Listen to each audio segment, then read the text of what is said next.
what I realized was that I wasn't loving myself unconditionally. I loved myself conditionally. It was a reflection of the world around me. All right? I mean, we're pretty much in Western society, we're raised like that. It's just like, well, we will appreciate you when you achieve X, Y, and Z. And so I embodied that. You know, I would be very hard on myself for my failings and be happy when I achieved something. But then you realize, well, that doesn't last very long. That happiness because of your most recent success is fleeting. And then, of course, as we're on this path, we learn, well, that's because that is all of the ego mind. So what's left then if you take away the ego mind? And so that's the journey, right? Well, okay, then what am I? And what's inside of me? And what I realized, and this was because of a experience I had with Jesus, like where he pulled me across that veil. And he let me feel that unconditional love.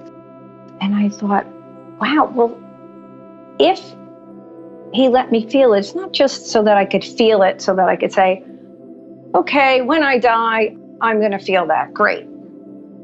It's got to be because it's here now. And so I made it my mission to find that.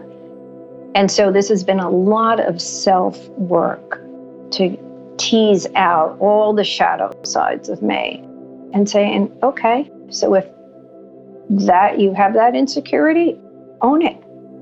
You know, don't push it away. Just own it and say, okay, and now that you own it, if you really don't like it, start working on it, start changing yourself. And if you're not motivated to change it, then just accept that it's there and love it. So I had a dream where I was locking parts of myself in a closet where we used to keep our dirty laundry. Yeah. So you don't have to be Freud to figure that out, right? So I'm locking away those less desirable parts of myself.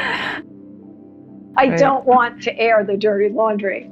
And so that was one of the more visual clues I got that just said, take out the laundry, air it, let it see the light of day, own it.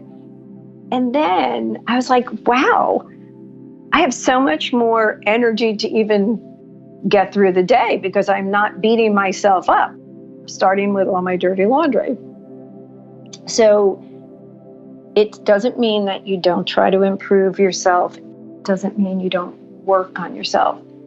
But your starting point, instead of being like from down at the bottom of a 10-foot hole in the ground, you're starting at ground level.